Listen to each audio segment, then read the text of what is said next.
लाखों भारतीयों को कुर्बानी देनी पड़ी, बलिदान देना पड़ा, फांसी के फंदे पर चढ़ना पड़ा। ऐसे विषय को इतिहास के पाठ्यक्रमों से हटाया गया है और ये एक साजिश है। लेखन और इतिहास लेखन का भगवाकरण है। इसलिए हम लोग मांग करते हैं कि भगवाकरण इतिहास का करना बंद करो और उन्माद उत्पाद की राजनीति करने वाले को गिरफ्तार करो। सासाराम और बिहार शरीफ के दोनों एसपी को सस्पेंड करो और इन लोगों की संलिप्तता की उच्च स्तरीय जांच करो, यही मांग करते हैं। तो इतिहास के पाठ्यक्रमों से हटाया गया है और ये एक साजिश है। लेखन और इतिहास लेखन का भगवाकरण है। हंगामे के साथ शुरू हुई बिहार विधानसभा के अंतिम दिन की शुरुआत। सदन में भाकपा माले के विधायकों ने एनसीईआरटी के 11वीं की किताबों से मुगल काल, कम्युनिस्ट, जनसंघ, कांग्रेस के इतिहास को हटाने को लेकर जमकर किया विरोध प्रदर्शन। माले के विधायक महबूब आलम ने कहा कि भाजपा सरकार इतिहास को भगवाकरण करने की साजिश कर रही है। वहीं जातीय जनगणना की मांग पर महबूब आलम ने कहा, जातिगत जनगणना होनी चाहिए। आप लोग देखिए, ये जो काल है 2020 से लेकर 2025 तक का जो विधानसभा का काल है, इसमें भाकपा माले के 12 विधायक है। तो ये सच है कि नहीं? तो इतिहास जब लिखा जाएगा तो ये लिखा जाना चाहिए कि नहीं?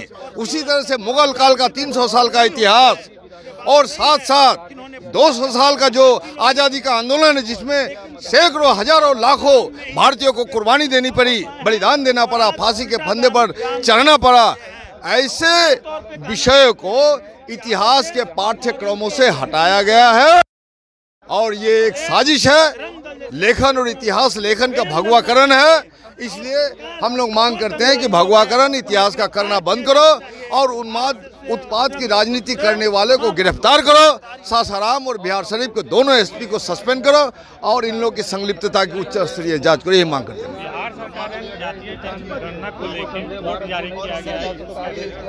मैं चाहता हूं जातीय जनगणना हो। जातीय आधार पर वैमनस्यता है, जातीय आधार पर आर्थिक सामाजिक विषमता है। तो जब तक जाति आधार पर गणना नहीं होगी, और ये गणना नहीं, ये सेंसस नहीं है, ये जाति का आकलन कर रहा है, मूल्यांकन हो रहा है, इसलिए इसका होना चाहिए। लेकिन कोड दिया गया ना, सभी जाति को अरे कोड दिया गया है। अगर कोड से कोई दूसरी बात होगी तो उसमें जरूर सुधार करना चाहिए, लेकिन जातीय गणना होनी चाहिए। वहीं भाकपा माले के विधायक मनोज मंजिल ने कहा कि आजादी की लड़ाई में मुल्क और मुल्क के निर्माण में जिनकी कोई भूमिका नहीं है, वो ही इतिहास का भगवाकरण करना चाहते हैं। आजादी की लड़ाई में मुल्क और मुल्क के निर्माण में जिनकी कोई भूमिका नहीं है, वे ही इतिहास का भगवाकरण करना चाहते हैं।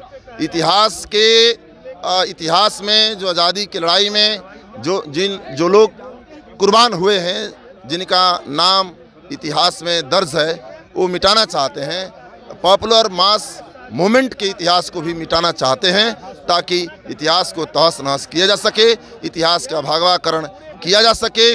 नई पीढ़ी और मुल्क जो क्रांतिकारी इतिहास है, जो इतिहास का जो तथ्य है, वो तथ्य नहीं जाने, और ये लोग पूरे इस देश में इस आधार पर भी ये इस देश में सांप्रदायिकरण करना चाहते हैं। बता दें कि एनसीईआरटी के शैक्षणिक सत्र 2023-24 के दिन सिलेबस में कई बड़े बदलाव किए गए हैं, जिसके अंतर्गत इतिहास की किताब से मुगल साम्राज्य से जुड़ा चैप्टर हटा दिया गया है।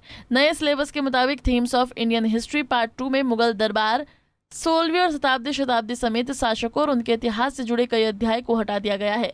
पंजाब के टीवी के लिए पटना से अभिषेक सिंह की रिपोर्ट। हमसे जुड़े रहने के लिए हमारे YouTube चैनल को सब्सक्राइब करें और नई वीडियो की नोटिफिकेशन के लिए बेल आइकॉन को दबाएं।